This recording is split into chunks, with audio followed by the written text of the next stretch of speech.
autour du vieillissement, pour nous, la base, c'est vraiment de changer, si c'est possible, de changer la norme sur la perception qu'on a du vieillissement. Parce que quand on parle en général dans la population, tant qu'on se sent pas vieux, comment on conçoit la vieillesse, c'est qu'on est assis dans un CHSLD, puis mais même avant ça, on est dépassé au travail, on a de la misère à suivre la technologie. Il y a beaucoup de mythes bien avant d'être rendu dans le CHSLD. Oui.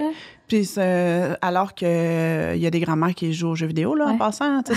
Puis il y a des individus qui sont plus jeunes, qui sont complètement démunis devant la technologie. Oui, ils se servent d'un téléphone. Là, tout le monde est capable de swiper sur Instagram, ça, il n'y a pas de problème. Là. Mais quand on s'en va à utiliser des logiciels en milieu de travail, c'est pas tout le monde de 25 ans ou 30 ans qui est très, très à l'aise avec ça. Fait que peut-être qu'il y en a plus, il y en a moins, mais oui, c'est vrai qu'il y a des mythes. On a peur de la vieillesse, on trouve pas ça beau. On n'a pas envie de se rendre là, mais si on assoyait là, dans une salle là, des jeunes de, je sais pas, de 15 à 35 ans, 36 pour inclure. Puis qu'on leur demandait comment tu voudrais vieillir, toi, bien, ce qui projetterait, ça ressemblerait certainement pas aux préjugés puis aux mythes qu'on a présentement. Bien, changer une norme, c'est justement la construire à partir de... Attends, ça, il n'est pas dit que c'est ça la vieillesse, mais comment on peut l'imaginer autrement puis déconstruire ces mythes-là? Vous écoutez La Talenterie, votre meeting du vendredi. Bon vendredi, bienvenue à ce nouvel épisode du podcast de La Talenterie où on parle d'entrepreneuriat, d'innovation sociale et du monde du travail. Je m'appelle Sarah Jodoin-Houle, je suis l'animatrice de ce superbe podcast. Merci d'être à l'écoute, merci de nous suivre à chaque semaine. Je le dis souvent, mais Charles et moi, on est vraiment contents de voir que vous êtes au rendez-vous. Il y a des gens de plus en plus qui m'écrivent pour connecter. Hier, je réseautais avec un des auditeurs, c'était super intéressant. Donc, merci d'être là. Et puis, cette semaine, on a un super bon épisode, encore une fois, pour vous. Pas pour dire qu'on est hot, mais on a des invités qui sont hot, par exemple. Puis, cette semaine, je me gâte parce que je reçois Marie-Claude Lagacé, qui est la PDG d'Humanovis, qui est aussi sur le conseil d'administration du Réseau québécois en innovation sociale, duquel la Talenterie est membre. Et puis d'ailleurs, on va en parler au cours de l'épisode et on parle justement de ça ensemble, d'innovation sociale. Puis je suis vraiment contente parce que Marie-Claude le rend très concret. Vous allez voir, c'est à la fois concret, inspirant, complet comme épisode. Puis bien, je suis certaine que vous allez l'apprécier. Donc, sans plus tarder, je vous présente Marie-Claude. Juste avant, si vous pouvez faire une petite chose pour nous aider pour le podcast, si vous n'avez pas encore donné 5 étoiles, ceux qui sont sur iTunes, ça fait longtemps que la fonction est là. Sur Spotify, on peut maintenant donner 5 étoiles aussi. On va vous mettre les liens dans la description de cet épisode. Donc, s'il vous plaît, prenez le temps. C'est un petit coup de pouce pour nous aider avec les algorithmes. Donc, sur ce, je vous souhaite une bonne semaine, puis je vous présente Marie-Claude Lagacé, qui est PDG de Humanovis.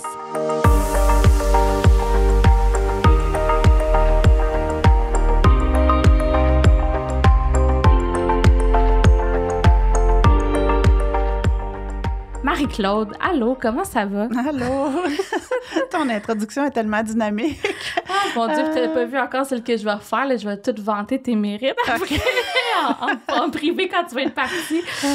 Merci de l'invitation. Ça me fait vraiment super plaisir d'être ici. J'ai hâte de converser avec toi, vraiment. Merci beaucoup. On est toutes les deux membres du RQIS. Oui, du Réseau québécois en innovation sociale. Yes, puis toi, tu es très impliquée. Est-ce que tu es encore sur le CA, right? En fait, je viens d'arriver sur le CA depuis le mois de décembre. Oui, je suis vice-présidente du conseil d'administration du RQIS depuis décembre 2021. Ah, je pensais que tu étais déjà sur le CA. Non, je m'impliquais beaucoup, mais je n'étais pas dans le CA. OK, bon, mon Dieu, félicitations pour ta nomination. Merci. Écoute, encore plus, là, je veux dire, qui de mieux que toi pour parler d'innovation sociale? Mais d'ailleurs, veux-tu nous parler un peu d'Humanovis? Oui. Aussi, qu'est-ce que vous faites? C'est quoi la mission d'Humanovis? Oui, Humanovis, c'est l'organisation que j'ai le bonheur de diriger depuis septembre 2016. En fait, Humanovis, c'est un organisme qui initie puis qui soutient des projets d'innovation sociale autour de la transformation des rapports sociaux. Alors, la transformation des rapports sociaux, je pense qu'on peut dire que ça s'accélère et ça se complexifie depuis quelques années. Ouais. Particulièrement la transformation des rapports entre la majorité et différents types de minorités. La majorité aussi, la transformation des rapports entre les générations, parce qu'on a du chemin à faire de ce côté-là. Puis la transformation des rapports entre l'humain et le non-humain et la transformation des rapports entre les genres. Fait que là, on va pouvoir aborder toutes ces dynamiques-là parce qu'effectivement, c'est complexe, c'est multiple. On parle aussi d'intersectionnalité dans ces contextes-là, on l'abordera.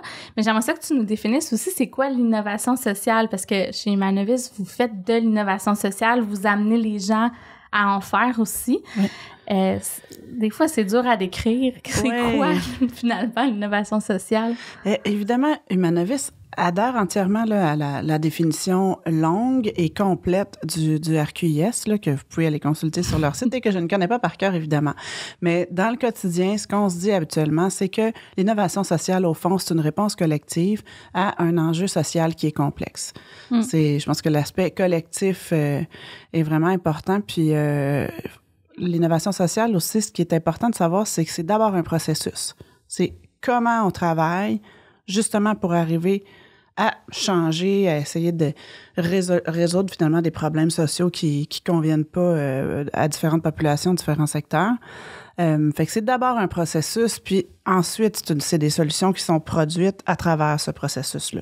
OK. Puis veux-tu nous le décrire, ce processus-là, grosso modo? Là, tu sais, ça... Grosso modo, là, ça réunit une diversité d'acteurs, une diversité de personnes, organisations, et particulièrement les personnes qui sont directement concernées par le problème. Si c'est un problème de harcèlement, on va avoir des associations de victimes, on va avoir des gens de ressources humaines, on va avoir les gens qui le vivent, ils font partie du processus. Ça, c'est une condition essentielle. Habituellement, un problème d'innovation sociale, il est complexe. Donc, le fait de réunir plusieurs intelligences différentes, plusieurs expertises, parce que dans notre cas, on a aussi les gens de la recherche qui vont être présents. Ces solutions-là qu'on doit développer, elles sont développées à travers un processus qui permet des expérimentations. On va faire ce que souvent on va appeler des prototypes, mais qui sont des propositions, qui sont des types de solutions qu'on va expérimenter une ou plusieurs fois pendant le processus jusqu'à ce que l'ensemble des acteurs se disent, écoute, là, compte tenu de ce qu'on doit produire, là, on est rendu à une solution qui est relativement optimale. Puis après ça, on l'implante, puis on essaie, dans la mesure du possible, de voir son potentiel aussi de se reproduire dans d'autres secteurs ou d'autres... OK, pour que ça reste pas à l'échelle d'un projet, mais bien de la société, d'où l'innovation sociale. Puis ça, c'est un gros défi, là. C'est un défi qui est pas juste le défi de l'innovation sociale, mais ce défi-là de mise à l'échelle, qu'on l'appelle valorisation ou généralisation, c'est vraiment un défi qu'on a puis qu'on veut relever là, dans les prochaines années. Humanovis et plusieurs organisations en innovation sociale. Ouais. J'ai envie qu'on prenne un exemple, si ça te tente, d'un projet, mettons, type ou d'innovation sociale que vous avez fait. C'était quoi l'histoire autour de ça? Tu sais, c'était qui les parties prenantes ou c'était quoi l'enjeu? Veux-tu nous le raconter un peu? Oui, on en a... mais tu vois, tout à l'heure, je te parlais justement d'un projet sur la prévention du harcèlement. Mais en fait, c'est une organisation qui est venue nous voir et qui disait, suite au mouvement MeToo, la plupart des organisations se demandent qu'est-ce que je fais, là? On remonte il y a quelques années, là. Qu'est-ce que je fais quand quelqu'un arrive devant moi pour je suis pas outillée pour répondre à ce genre d'intervention-là. Beaucoup de PME au Québec avec des gens qui il y a personne en ressources humaines. T'es super bien placé pour le savoir. Ouais. Fait que là, ce qu'on va dire, c'est oui, c'est vrai, c'est vraiment un enjeu de transformation des rapports entre les genres, on s'entend. Comment on agit avec les femmes, c'est en train de changer. Cependant, c'était pas la seule organisation qui le vit. Es-tu d'accord qu'on mette autour de la table d'autres organisations? Oui, des chercheurs de plusieurs universités, justement la Commission des droits de la personne, le GEIST, qui est qui travaille sur la violence sexuelle. Donc, on réunit une diversité d'acteurs, puis on co-construit les solutions qui vont convenir aux intervenants dans les organisations, soit les gens en ressources humaines ou même des gestionnaires, puis des travailleurs. La CNESST a financé ce projet-là. Et puis, ça a donné même une formation jusqu'à la faculté de l'éducation permanente de l'Université de Montréal. IOF mettant, Peux-tu que je l'ai suivi? Elle a-tu été à la TELUC aussi? J'ai fait des cours à distance. C'est tout récent. C'est pas celle-là. Je sais pas si c'est... Il y en avait un autre. Ah oui? Je t'ai taquine, mais OK. Ça s'accompagne d'outils qui sont gratuits. C'est diffusé par tous ces partenaires-là. Puis, ça correspond vraiment à la réalité des gens qui sont aux prises avec cet enjeux-là parce qu'ils ont pris part puis ils ont parlé de leur réalité, là, parce que c'est... Ça doit être émotif des fois parce que c'est vraiment, comme tu dis, c'est des humains, là, tu sais, finalement, qui arrivent avec qui ils sont. Puis là, t'as des chercheurs qui regardent ça d'un œil comme scientifique, mais t'as des gens qui sont émotifs, j'imagine, par rapport à ces enjeux-là. Ça doit donner des belles conversations. Oui, puis ça donne... je pense que c'est important aussi de dire que c'est pas magique. Là. Souvent, quand on parle d'innovation sociale, on a l'air des licornes. Là. Puis c'est peut-être la manière dont on l'exprime. Là. C'est sûr qu'il y a des défis. Il y a des défis de réunir des réalités. Puis des fois, tout le monde a raison, mais c'est irréconciliable. Mais le fait que le processus donne la place à tout le monde d'exprimer son intelligence, son expérience, son point de vue, la situation, la solution qui est développée, elle correspond vraiment à la réalité des acteurs qui étaient impliqués. Là. Tu sais, une chose que j'adore dans ce que tu dis, c'est que le fait de réunir des gens qui ont peut-être des réalités différentes, des opinions différentes. Tu t'as dit des fois c'est irréconciliable. On parle beaucoup de le fait que les opinions se radicalisent un petit peu dans la société, puis qu'on n'est plus capable d'avoir des conversations autour d'enjeux mettons, émotif. Qu'est-ce que tu en penses de ça? Premièrement, est-ce que tu es d'accord pour dire que ça s'empire ou que l'écart se creuse, disons, entre des pôles d'opinion? C'est vrai qu'on a l'impression, puis là, je suis pas une experte, on a l'impression, c'est drôle parce que il y a pas longtemps, je lisais sur l'Espagne de Franco. Là, puis les personnages, l'auteur expliquait que les opinions étaient extrêmement polarisées. Puis là, ça me faisait rire. Je me disais, on a l'impression que c'est maintenant, mais est-ce que c'est maintenant? Je sais pas. Je sais pas si c'est vrai dans les faits. Je sais que c'est ça qu'on ressent. Au quotidien, on ressent que c'est polarisé, que c'est gauche ou droite, que c'est noir ou blanc, que c'est vrai qu'on sent ça. On sent aussi qu'il y a probablement une transformation à avoir aussi sur la relation qu'on a avec la science. Puis la science, les scientifiques, plusieurs sont conscients qu'il y a une relation aussi à transformer, comment ils s'adressent à ceux qui sont des non-scientifiques. Nous, on a la chance, c'est drôle parce qu'hier, je parlais avec Annie Stepanicic, qui est professeure à l'Université du Québec à Trois-Rivières, avec qui on travaille depuis longtemps sur plein de projets où elle a toujours impliqué les personnes concernées, les personnes qui vivaient de la maltraitance, des étudiants, des organismes, sans savoir qu'elle faisait de l'innovation sociale, qu'elle pensait au début qu'elle faisait du transfert, ce qui était vrai il y a quelques années, qu'elle faisait du transfert de connaissances. On a plein de chercheurs comme ça avec qui on travaille qui, dans les dernières années, se sont rendus compte que la science avait intérêt à connecter avec les gens avec qui ça concerne. Fait qu'il y a une transformation à avoir là. Je fais un long détour pour répondre à ta question, mais la polarisation, quand on démystifie les opinions, ça peut aider, je pense, à dépolariser. Puis là, j'oublie le nom. Il y a un chercheur à l'Université de Sherbrooke. On mettra la référence dans les notes d'épisode. Absolument. Arnaud, il me semble. Écoute, il a fait des recherches avec des femmes qui avaient peur de faire vacciner leurs enfants. Puis c'était hors de question, ils ne voulaient pas les faire vacciner. C'est avant la COVID, là, ça fait quelques années qu'il y a des mouvements qui ne veulent plus faire vacciner les enfants, rougeole, rubéole, tout ça. Puis juste, il l'appelle le Vaccine Whisperer. Il y a des articles sur lui à travers le monde. Il a réussi à connecter puis à parler autrement, à amener la science autrement auprès des personnes avec qui il travaillait pour démystifier tous les mythes là, que un vaccin, ça donne l'autisme, qui était complètement faux. Juste son approche a fait que la science a réussi à connecter avec les personnes que ça concernait. Fait que dans la transformation des rapports, là, je vais au-delà des rapports sociaux qui sont la mission immédiate du manovisme, mais il reste qu'on travaille main dans la main avec la science, puis la science est en train aussi d'essayer de changer son rapport avec les non-scientifiques, puis notre scientifique en chef, Rémi Quirion, c'est vraiment un leader là-dessus. Là. Ouais. Vraiment intéressant. Puis je sais aussi que même la médecine commence à un peu se remettre en question dans ses approches, puis de vouloir inclure justement, tu sais, peut-être des connaissances plus liées à l'écologie, la nature, tu sais, bon, médecine chinoise, médecine traditionnelle.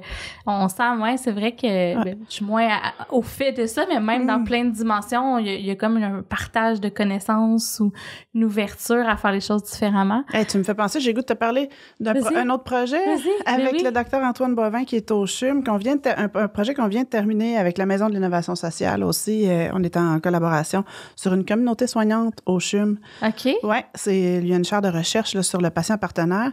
Puis, il a démarré une communauté soignante où, parce que, tu sais, quand tu es malade, là, le temps que tu passes dans une institution, c'est au maximum 10 % de ta vie. Le reste du temps, tu es un citoyen, tu es chez vous, tu n'es pas un malade. Ouais. Fait que c'est une communauté où ils ont intégré des patients qui eux-mêmes avaient déjà vécu de la maladie ou en vivent présentement. Puis l'approche est connectée dans la communauté avec le citoyen. Il y a vraiment des approches qui sont en train de changer en médecine. Comme dans le sens, la personne va à l'hôpital, puis là, mettons, j'ai un cancer, je vais à l'hôpital, il y a quelqu'un qui a déjà eu un cancer qui va être là pour me parler. Qui va faire partie de ton parcours, ouais.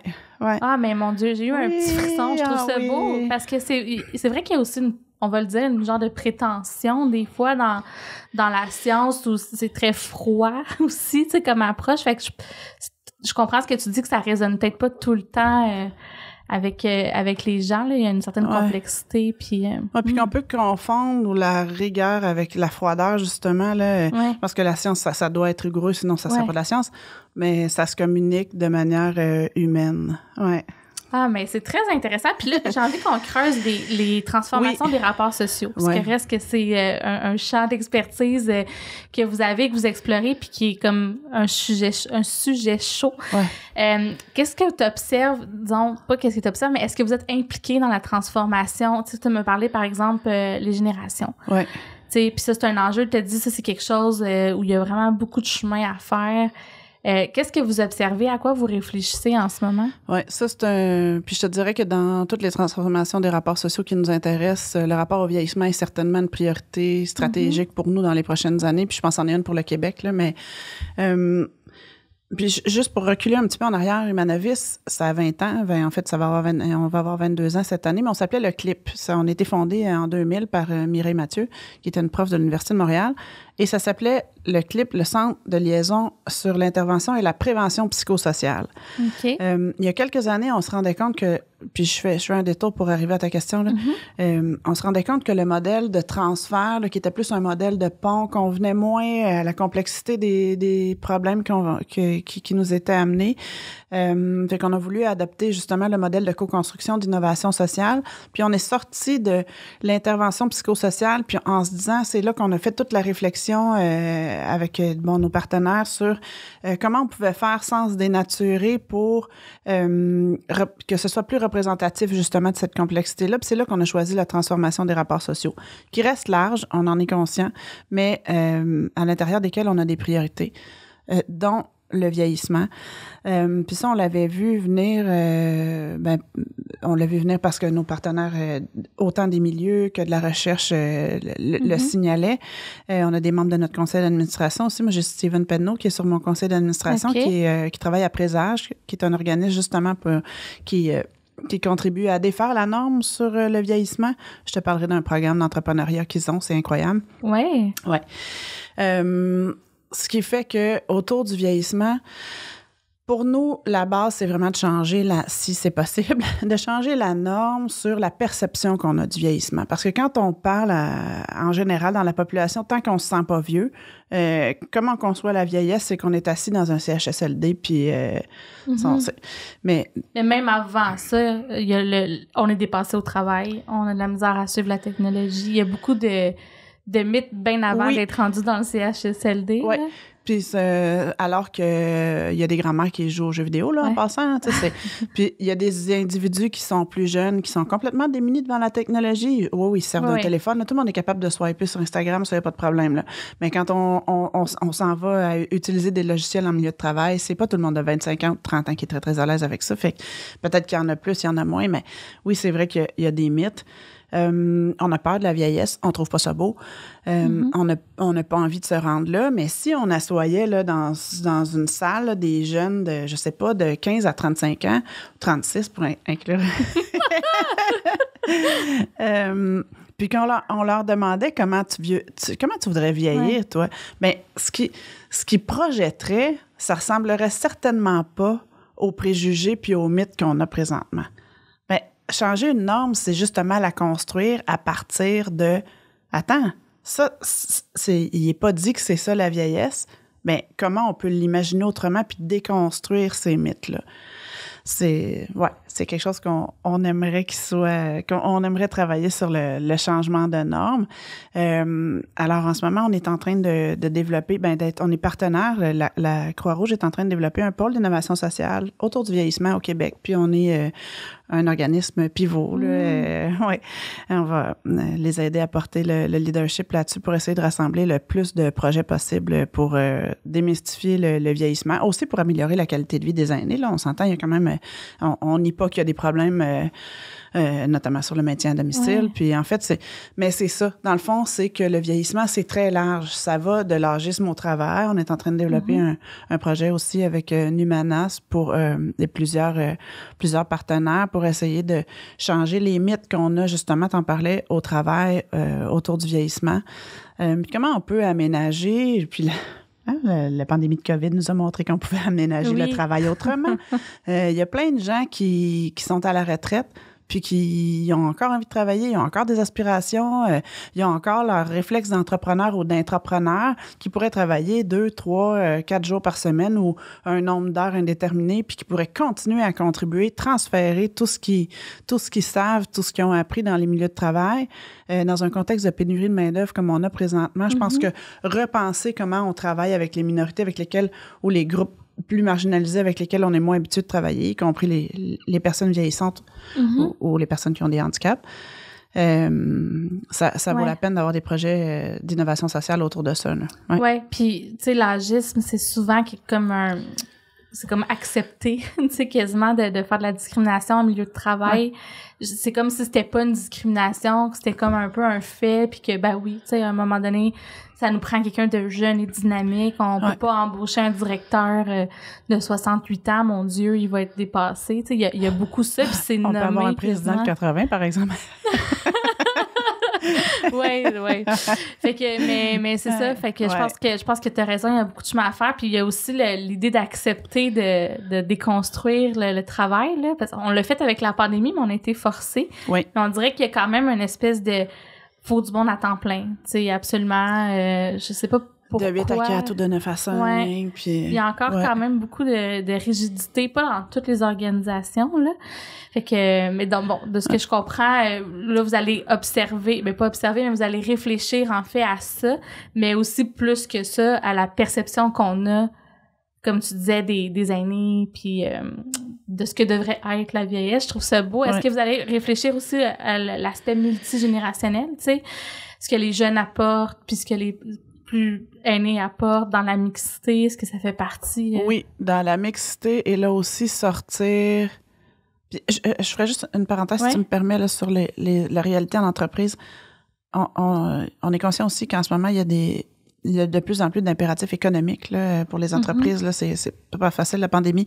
Quelqu'un qui a plus d'expérience, forcément, il commande un salaire. Les conditions qui sont souvent plus importantes. Puis on comprend qu'il y a des entreprises qui vont choisir d'aller vers les jeunes parce qu'ils coûtent moins cher. Ça, c'est un classique. Mais ça aussi, ça se repense. Dans plein de pays, en ce moment, on est en train de parler de semaines de 4 jours. Il y en a peut-être des gens qui se diraient, regarde, oui, je vais en faire 4 jours. Tu sais, il y a moyen de... Il y a pas... On a les possibilités d'avoir plein d'offres possibles de conditions de travail.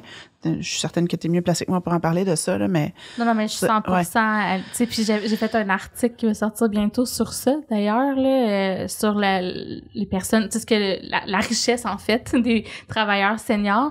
Puis j'ai parlé avec pas mal de monde, tu sais, pour cet article-là, puis souvent, les gens sont prêts à dire, c'est même plus le salaire rendu à cet âge. Tu sais, oui, le salaire, OK, il y a une question d'équité puis tout ça, mais il y a tellement d'ouverture. De reconnaissance, mais il y a tellement d'ouverture pour prendre un rôle différent, pour travailler moins, pour être un contributeur d'une autre façon, puis les gens veulent redonner aussi, là, tu sais, sont rendus à une étape de leur vie où ils ont des connaissances puis ils veulent les partager. On n'a plus les mêmes ambitions. Puis le cliché de on met des jeunes de maternelle avec des grands-parents puis on s'attendrit. OK, oui, c'est vrai, c'est le fun, mais ça va au-delà de ça. Là. C'est dans les milieux de travail aussi. Oui, c'est au-delà de ça. Puis est-ce que c'est... on se détermine. Est-ce qu'on est déterminé uniquement par notre âge dans l'organisation? Pas nécessairement. On a d'autres aspirations, d'autres intérêts, de l'expérience commune. Moi, il y a des gens bien plus jeunes que moi qui ont des expériences vraiment riches puis intéressantes, par exemple, au plan international. Moi, je l'ai pas, cette expérience-là. J'ai d'autres types d'expériences, mais c'est pas nécessairement une question d'âge. Puis c'est bien drôle là, d'appeler tout le monde boomer sur les réseaux sociaux. mais reste que c'est de la discrimination. Ouais. Charles puis moi, on en parle. Charles qui est le réalisateur, qui est là silencieux, mais on en parle souvent parce que oui, OK, c'est comme drôle sur TikTok, mais dans le fond, c'est lourd de conséquences aussi parce que ça revient à des préjugés qu'on maintient. Puis c'est pas plus acceptable que de dire...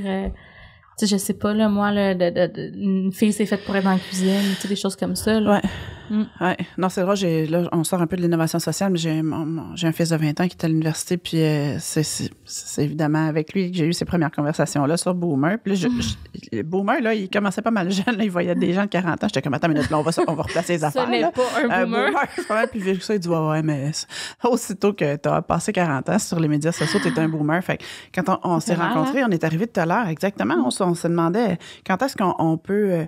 être l'objet d'agisme en organisation, ça peut aller assez vite, là. Ouais, puis je sais que dans le secteur des TI, notamment, les gens, ils arrivent à la mi-trentaine, puis en tout cas, il y a eu des études qui ont été faites, là, souvent, ils ont peur de déjà être dépassés. Puis il y a même des chirurgies, tu sais, mineures que les gens se font pour avoir l'air jeune.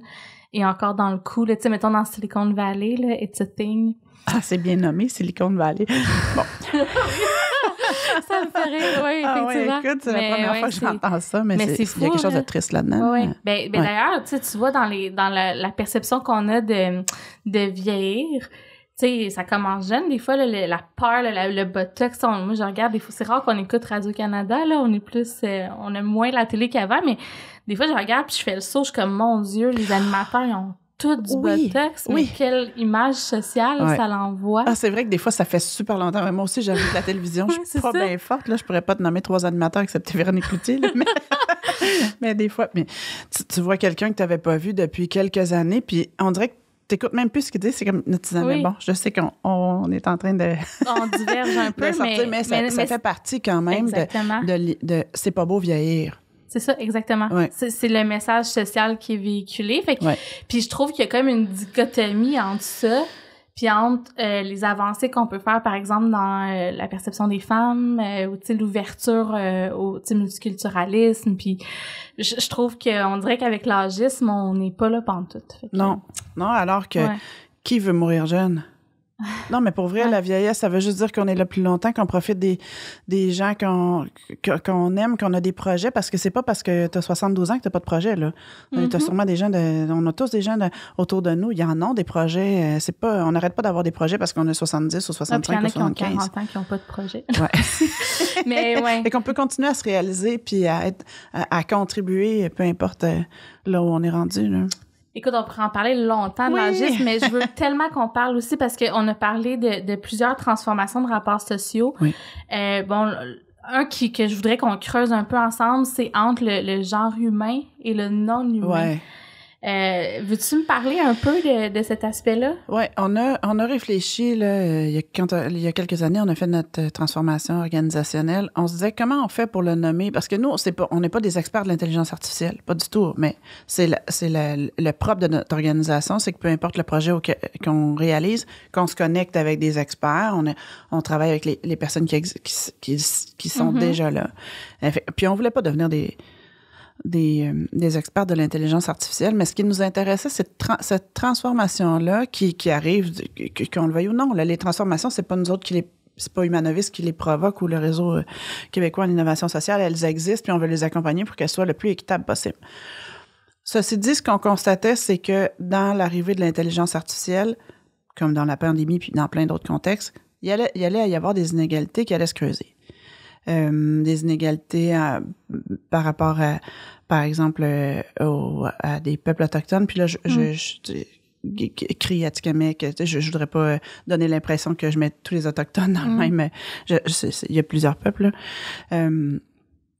Mais on voyait qu'il y avait des inégalités qui avaient se creuser, qu'il allait y avoir des inégalités aussi entre des types d'organisations. Par exemple, les petites organisations, les OBNL, qui travaillent dans le milieu social avec moins de milieux.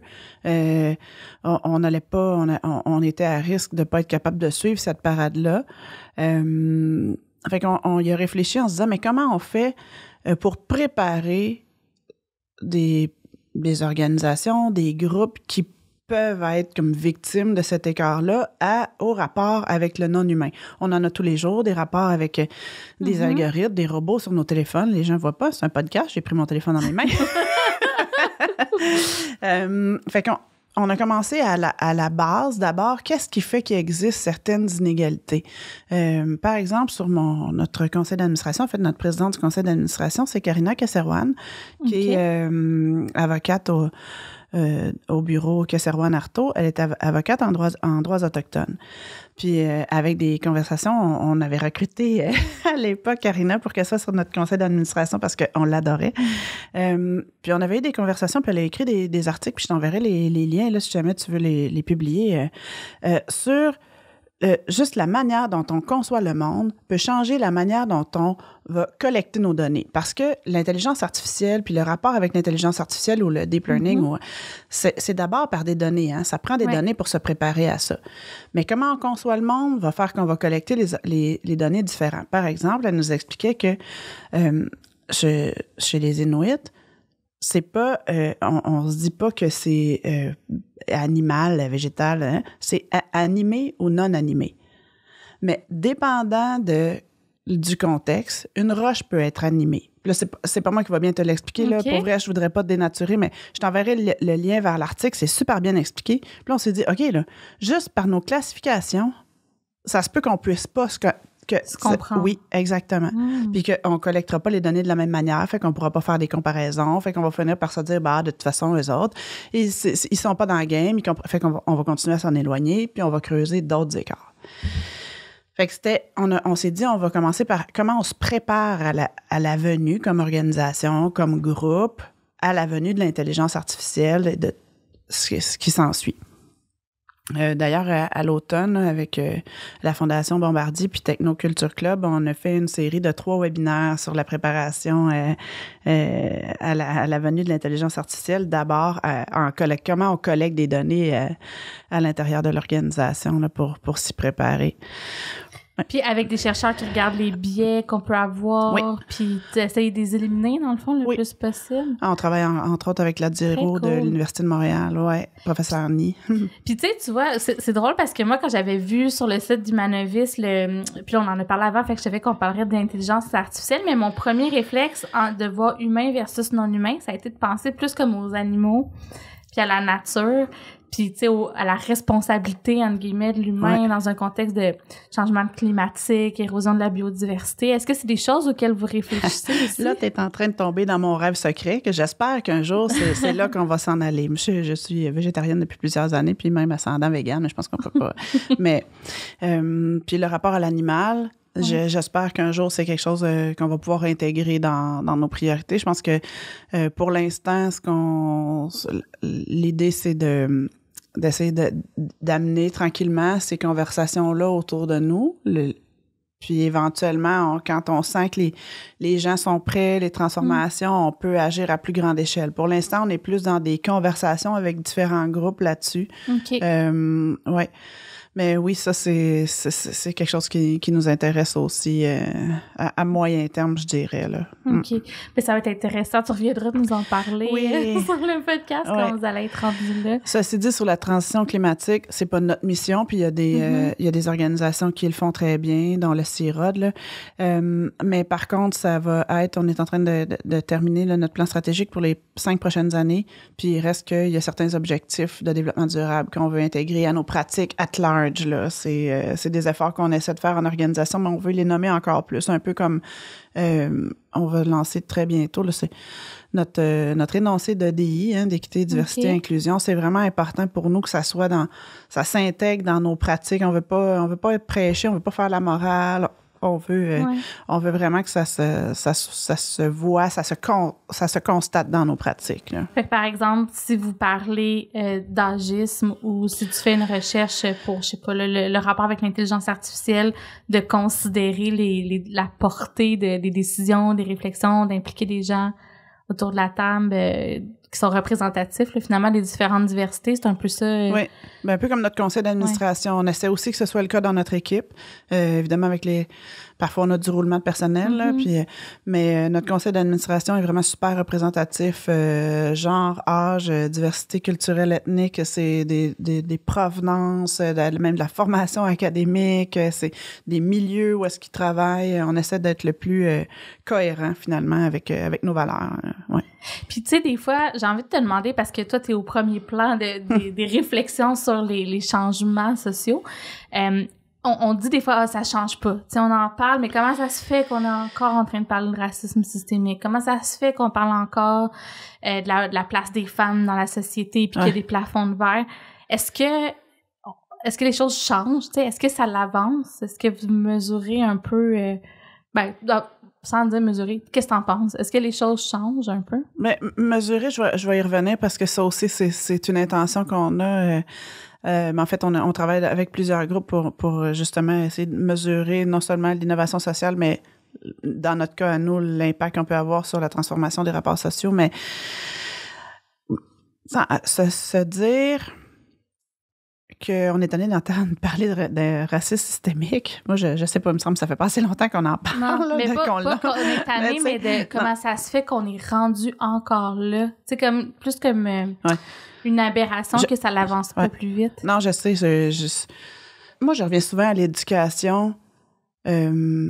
L'éducation dans le sens de la sensibilisation. Là. Je parle pas d'avoir des diplômes, là, mais de comment qu'est-ce qu'on véhicule dans nos normes quand on s'éduque, puis on s'en rend... ce qu'on appelle le systémique, la plupart d'entre nous, on s'en rendait pas compte. Mm-hmm. Puis je suis sûre qu'il y a encore plein d'aspects dont je me rends pas compte. Puis je vais te donner un exemple simple là, qui, des fois, ça aide à illustrer le propos. Moi, là, depuis que je suis petite, les gens qui sont différents de moi, là, je sais pas si je le vois pas, ça m'intéresse. J'ai jamais eu de réaction négative. Mon père, quand j'étais petite, disait que j'étais, comment t'appelles ça, colorblind. Oui, aveugle à la couleur. Oui, c'est ça, daltonienne, voilà. Ah, OK. Je pensais que dans le sens... Oui, c'est ça. Okay. Il disait, tu le vois pas, toi. C'est comme si tu voyais pas la différence. J'allais vers n'importe qui. Puis moi, là, toute ma vie, je trouvais bien chanceuse que j'avais pas ces réflexes-là d'avoir un réflexe négatif vers ceux qui étaient différents de moi. Mais ça fait pas bien longtemps, là. Ça fait quelques années, moins de 10 ans et probablement moins de 5, que je me suis rendu compte que ça, c'est un privilège de blanc. Mm-hmm. Mais j'en étais pas consciente. Là. Moi, je me trouvais bien chanceuse. Moi, ça me dérange pas, les autres pas pareil à moi. Ouais. Mais ça, c'est un privilège de blanc parce que ceux qui sont différents de moi, eux autres, s'ils vont vers les autres, ça se peut qu'ils se fassent rejeter. Moi, je n'étais pas rejetée parce que j'étais la majorité. Ouais. Mais c'est juste de se prendre conscience. Quand on apprend, on écoute, on s'éduque, puis on prend conscience de nos biais systémiques. Ah, OK, bon, mais OK, c'est parfait, là, je l'intègre, je peux le changer, je peux le comprendre. Juste te dire à quel point c'est... La manière que tu l'as expliqué, je trouve c'est clair puis ça résonne. Puis souvent, je trouve c'est le bout qui manque. Là, ben non, moi, je vois pas ça, la couleur. Puis, tu sais, ouais, mais faudrait que ta voix... Puis moi non plus, ça fait pas si longtemps que j'ai catché ça. Mais tu l'as vraiment bien expliqué. Fait qu'en tout cas, merci pour ça. Ah. Fait que, mais oui, fait que effectivement, il y a encore beaucoup de chemin à faire. Mais est-ce qu'il faut être comme optimiste puis se dire, hey, c'est le fun, il y a de l'écoute, ça l'avance... J'espère que oui. Puis là tu tombes... Moi, je suis une optimiste de nature. Fait que ça veut pas dire que j'ai raison. Mais j'espère que oui. Je pense qu'il y a plein de choses qu'on disait, que j'entendais quand j'étais plus jeune, qu'on n'entend plus aujourd'hui, Dieu merci. Des types de blagues de sexistes, racistes, homophobes. Ça se dit plus dans l'espace public. Je sais pas ce que les gens disent dans leur maison, c'est parfait que ça reste là. Mais il y a des choses qui ont changé, ça c'est certain. Quand moi j'étais plus jeune, ça existait pas. Les mariages gays, ça existait pas. Il y a beaucoup de choses qui ont changé. Les femmes ont tranquillement se sont mis à être un peu plus au pouvoir, il y a eu plus de femmes dans des postes de direction, des postes de gestion. Là, j'espère qu'on est en train de se rendre compte qu'il faut regarder à côté de nous, puis notre propre relève, qu'on la développe, puis qu'on la prépare dans d'autres groupes. Ce pouvoir-là, il faut continuer à le passer dans d'autres groupes, puis que j'espère, là, quand mes enfants vont avoir mon âge, que cette question-là va se poser de moins en moins. Ouais. Mais je pense que oui, il y a des changements. Ben, je pense qu'il en reste encore beaucoup. Oui, vraiment. Ouais. Puis là, on parle juste du Québec, mais reste que aussi sur le plan international, il y a des luttes aussi encore à mener qui sont moins avancées des fois sur certains sujets que nous, ce qu'on peut faire. Penses-tu que le Québec est une inspiration sur certains pans, tu sais, dans les rapports sociaux? Oui, puis en innovation sociale aussi. Le Québec, on est dans les champions mondiaux de l'innovation sociale. On l'oublie souvent, ça. Le Réseau québécois d'innovation sociale, ça fait longtemps qu'il existe. Il y a des profs, là, Denis Harrison, Marie Bouchard, Juan Louis Klein. Je vais en oublier, là, mais plein de profs qui travaillent sur l'innovation sociale au Québec depuis 20, 30 ans. On a des organismes... Le gouvernement, l'administration publique finance des organismes, des OBNL là, en innovation sociale depuis plusieurs années. Fait que on est vraiment une belle inspiration à travers le monde. On n'est pas les seuls, mais il faut en être conscient. Puis actuellement, notre innovateur en chef puis notre scientifique en chef sont vraiment conscients qu'il faut intégrer l'innovation sociale puis la connecter à l'innovation technologique, biomédicale. Fait que oui, au Québec, je pense que oui. Sur le plan des droits, je pense qu'au Canada en général, là, c'est quand même assez démontré là, qu'on est dans les pays les mieux nantis là-dessus. Est-ce qu'on a encore du chemin à faire? Certainement. Oui, for sure. En fait, c'est un petit pas de dansant. Des fois, on fait un ou deux petits pas en arrière ou de côté, là, mais on va continuer d'aller de l'avant. Là. Oui. Ben écoute, c'est le fun de voir qu'il y a de l'espoir, que ça continue à avancer, puis que ça vaut la peine finalement d'avoir ces conversations-là, d'avoir ce débat-là, continuer à en parler. Oui, puis les processus d'innovation sociale, ils aident à ça. Ils aident à ouvrir le dialogue, à faire appel aux intelligences, à constater que parfois, il y a des choses qui sont irréconciliables, mais qu'on peut les prendre autrement. Je pense que oui, je pense qu'on peut contribuer activement à ces enjeux-là. Ouais. Puis avant de terminer, j'aimerais ça qu'on aborde l'aspect des organisations, mais dans le sens des entreprises aussi. Ouais. C'est plus sur le côté privé. C'est quoi la place des entreprises dans l'innovation sociale? Est-ce qu'il y en a une? Si oui, laquelle? Tu sais, mettons un entrepreneur typique là, qui a, je sais pas, une entreprise avec une centaine d'employés, dit moi j'aimerais ça contribuer à la société là, puis faire partie de l'innovation sociale. Qu'est-ce que je fais? Ouais, c'est drôle. Quand tu dis ça, avant de venir te voir, évidemment, je m'étais préparée, puis il y a une statistique qui est publiée par le Global Entrepreneurship Monitoring, mais que c'est l'Université du Québec à Trois-Rivières qui fait l'enquête québécoise là-dessus sur les entrepreneurs à travers le monde. Puis c'est l'UQTR qui s'occupe du volet québécois. Et il y a une question dans ce questionnaire-là qui demande aux entrepreneurs à quel point ils veulent avoir de l'impact social. Tu sais, ils vont prioriser des types d'impact qu'ils veulent avoir. Puis au Québec, on est les champions mondiaux. C'est au Québec que les entrepreneurs veulent le plus avoir un impact social. 75% des entrepreneurs au Québec. 75%. T'as des frissons à vous, hein? Oui, vraiment. Oh, wow. Je suis fière de nos PME. Ben, avoue que c'est exactement. Puis je suis certaine que tu te reconnais là-dedans. T'en es un entrepreneur? Oui. Et puis pas juste moi, mon réseau. Tu sais, je parle. Mais des fois, on me dit, c'est-tu moi dans ma petite bulle montréalaise privilégiée? Mais je suis contente d'entendre ça. Oui. Ah, wow, 75. Oui, c'est énorme. Ça donne beaucoup d'espoir. Oui. Puis dans la tournée là, qui vient de précéder la prochaine stratégie québécoise de recherche-innovation, le scientifique puis l'innovateur en chef ont fait le tour du Québec. Puis ils nous rapportaient régulièrement. Moi, j'ai assisté à quelques-unes des consultations, mais évidemment pas l'ensemble. Puis les entrepreneurs, particulièrement les jeunes entrepreneurs, c'est vraiment dans leur priorité d'avoir un impact social positif. Puis là, je voudrais pas confondre innovation sociale puis impact social. L'impact social est plus un résultat de processus d'innovation sociale. Mais de plus en plus, là, on le sent, de l'intérêt de tous les secteurs, y compris le secteur privé, vers l'innovation sociale, justement pour changer les processus puis les pratiques à l'intérieur de l'organisation, diminuer des équités, améliorer la collaboration. On le sait que quand on introduit des processus d'innovation sociale de type laboratoire, par exemple, puis que ces pratiques-là s'intègrent dans l'organisation. Après, nous, on s'en va, mais ça reste.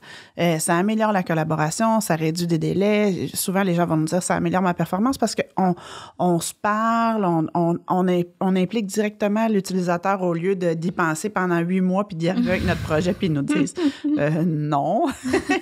C'est ça, on sent vraiment qu'il y a de plus en plus de secteurs qui s'intéressent au processus puis aux pratiques d'innovation sociale pour amener des changements et des transformations à l'intérieur de leurs organisations puis de leur réseau, de leur secteur. Oui, puis il y a aussi toutes les réflexions sur l'organigramme déconstruit, puis des nouveaux modes de gestion, puis ça fait partie. Est-ce que c'est de l'innovation sociale? Oui, ça c'est drôle, ça c'est même un défi à l'intérieur de l'organisation. Comment faire pour pas avoir un organigramme? Ouais. Moi, je le dis souvent, là, ma collègue Julie que tu connais, là, qui est directrice générale adjointe chez nous, puis pour moi, l'organigramme idéal, là, il serait en 3 dimensions. Il flotterait entre nous deux, là, puis ça serait plein de petites bulles, puis on pourrait pousser les petites bulles de temps en temps pour que ce soit Geneviève qui aujourd'hui est le leader parce que dans le cas de ce qu'on est en train de régler, c'est elle qui est le plus proche des personnes concernées, c'est elle qui a l'expertise. Dans d'autres, on pousserait, c'est Julie qui est vraiment la leader sur ça serait un organigramme interactif. Ouais. OK. Puis moi, agile, pour dire un mot à la mode galvaudé un peu, là. L'agilité, j'avoue que oui, mais flexible puis adapté au contexte. Je pense qu'on essaie d'avoir des pratiques à l'intérieur de nos organisations qui sont le plus inclusives, collaboratives possible. Puis on essaie aussi de déconstruire en fait, de se dire que c'est pas en hiérarchie qu'on travaille, mais on a des rôles puis des responsabilités. C'est sûr que c'est moi qui est imputable auprès du conseil d'administration, des bailleurs de fonds, mais on travaille pas en hiérarchie. Mais comment l'illustrer, ça, c'est difficile. C'est drôle que tu poses cette question-là parce que j'ai fait plein de dessins dans la dernière année pour essayer d'avoir un organigramme. Puis, bon, clairement, j'ai pas de temps là-dessus, là. Mais il existe des façons d'y aller plus avec les rôles et responsabilités, comme tu dis, que des titres ou un organigramme classique. Là, tu peux le faire en bulle, là, des équipes autogérées. Oui. En tout cas, on en jasera. Oui, ça, je vais venir te voir pour ça, pour l'illustrer. Fait que, puis je t'ai référé peut-être aussi, il y a des firmes qui sont expertes là-dedans, qui réfléchissent à ça puis qui t'aident à passer à un autre mode de gestion. Tu sais, de dire, OK, ben là, nous autres, on devient une holacratie carrée, comment on fait ça? Oui. Tu fais pas ça du jour au lendemain, il y a de la gestion de changement, puis je pense que c'est une expertise. Ouais. Mais, c'est drôle, tu dis ça. Moi, comme tout le monde, j'ai lu Frédéric Laloux, puis bon, il y a plein de... Quand on a changé nos politiques de ressources humaines, puis là, on tombe plus dans ton domaine que dans le mien, mais il y a 2 ans, on a vraiment changé complètement notre philosophie de ressources humaines, puis ça nous a inspiré beaucoup, là, comment on conçoit le milieu de travail. Ça aussi, c'est un peu comme l'institution. Tantôt, on parlait du vieillissement. Quand je m'en vais en institution ou quand je suis malade, mais quand je vais au travail, je suis pas une autre personne. Non. Comment ça se fait que au travail, c'est là, un peu moins depuis la pandémie, mais qu'on s'est souvent si déconnecté de ce qu'on est à l'extérieur. Fait que, comment on fait pour que ce soit, au contraire, là, une sphère de vie qui soit plus naturelle? Le travail, on dirait que c'est comme pas naturel. On se définit quand on rencontre quelqu'un en disant qu'est-ce qu'on fait dans la vie, alors que souvent, c'est pratiquement ce qu'il y a de moins important dans notre vie, pour vrai. Dans les faits, là, on ferme la caméra, on s'en va chez nous, on se met en mou, là, puis le vendredi soir, c'est quoi qu'il y a de plus important dans ta vie? C'est pas la majorité du monde que c'est leur travail, là. Oui. Fait que, effectivement. Effectivement, puis je trouve qu'il y a quelque chose qui va être intéressant aussi avec la nouvelle...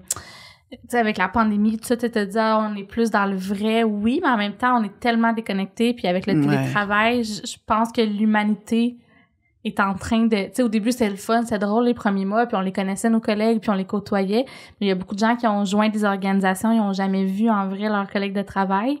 Il n'y a plus de lieu pour connecter, fait qu'en tout cas, je pense que ça va être intéressant à réfléchir. C'est drôle, j'avais cette conversation-là ce matin avec mon collègue Jean-François avant de venir te voir. C'est vrai? Oui, mon Dieu, il est dans tout. Oui, on se disait là, il faut qu'on se voit en personne, on n'en peut plus. Là, non, c'est ça. Non, mais les gens sont plus capables. Mais il va falloir le réfléchir parce qu'ils vont être où sinon ces espaces-là de collaboration? Il y en a beaucoup des entreprises là, qui ont fermé les bureaux, ça coûte cher. C'est exactement ce qu'on va faire dans la prochaine année, là. C'est ça. On va se trouver un endroit où on peut aller se rejoindre de temps en temps, mais on n'aura plus un bureau comme on a là. C'est ça. Non. Puis vous ne serez pas les seuls, fait que il va y avoir des nouveaux enjeux sociaux qui vont émerger, puis auxquels vous pourrez réfléchir. Oui. C'était tellement une belle conversation. Je savais que ça serait le fun, mais je suis comme encore plus contente. C'était over-deliver. Merci beaucoup. Merci. On va mettre les liens vers ton LinkedIn, mais aussi vers le site d'Humanovis, il y a un LinkedIn d'Humanovis, puis un Facebook, tout ça. Fait que je vais mettre les liens vers vos réseaux sociaux. Merci beaucoup. On va mettre les liens aussi vers le RQIS. Si jamais les gens s'intéressent à l'innovation sociale, ont envie de joindre, soit comme organisation ou même comme individu. Il y a des étudiants qui sont membres du RQIS. Oui. Donc, je vous invite à joindre puis à être membre comme nous, comme Humanovis et la Talenterie. Ah oui, on est membre du RQIS, puis on veut connecter avec les gens qui s'intéressent à l'innovation sociale. Ouais. Complètement. Merci beaucoup. Merci, Sarah. Bonne fin de journée. Merci. Bye.